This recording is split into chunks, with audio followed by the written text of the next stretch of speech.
Hello friends, welcome to my channel. ভিডিওর শুরুতে জানাই সকলকে স্বাগত। আশা করি সকলে সুস্থ আছেন। আপনার কি কোনো ব্যাংকে লোন রয়েছে?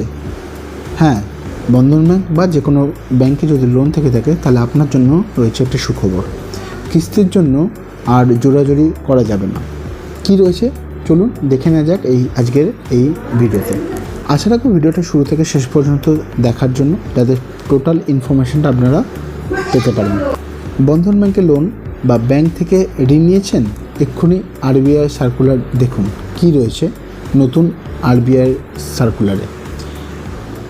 কোনো ব্যাংক বা আর্থিক প্রতিষ্ঠান থেকে ঋণ নিয়েছেন, হয়তো কোনো সমস্যার কারণে সঠিকভাবে সঠিক সময়ে সুদ সমেত লোনের কিস্তি দিতে পারেননি, হয়তো সেই কিস্তি দিতে কিছুটা দেরি হয়েছে।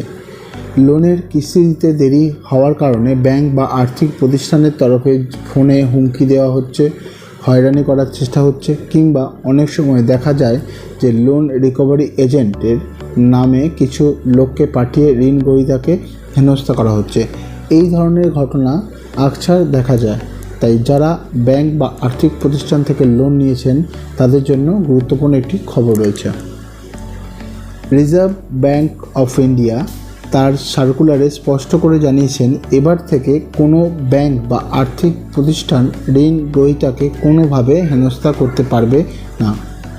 লোনের কিস্তি দেওয়ার জন্য জোর করা, নিগ্রহ করা বা এই ধরনের কোনো রকম বলপূর্বক পরিস্থিতি তৈরি করা যাবে না।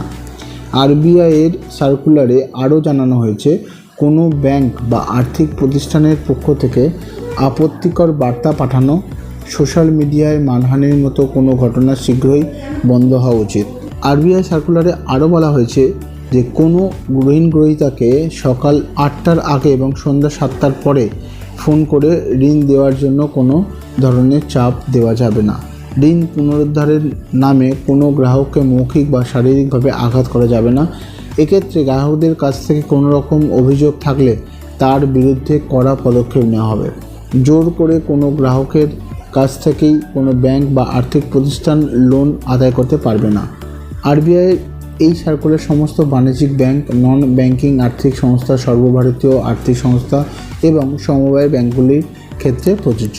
এই ভিডিওটা তোমাদের ইনফরমেটিভ ও নলেজেবল বলে যদি মনে হয়ে থাকে, অবশ্যই ভিডিওটা বেশি বেশি করে লাইক, শেয়ার ও কমেন্ট করতে ভুলবে না। আর আমাদের এই চ্যানেলে নতুন হলে অবশ্যই চ্যানেলটাকে সাবস্ক্রাইব করে আগামী দিনের সমস্ত ইনফরমেশন সবার আগে দেখার জন্য অবশ্যই নোটিফিকেশন অল রাখতে হবে। আজকে এখানে শেষ করছি, খুব শীঘ্রই দেখা হচ্ছে পরবর্তী এরকমই ইনফরমেটিভ ভিডিও নিয়ে আবার চলে আসবো। ততক্ষণ সকলে সুস্থ থাকবেন, ভালো থাকবেন। Take care and good bye.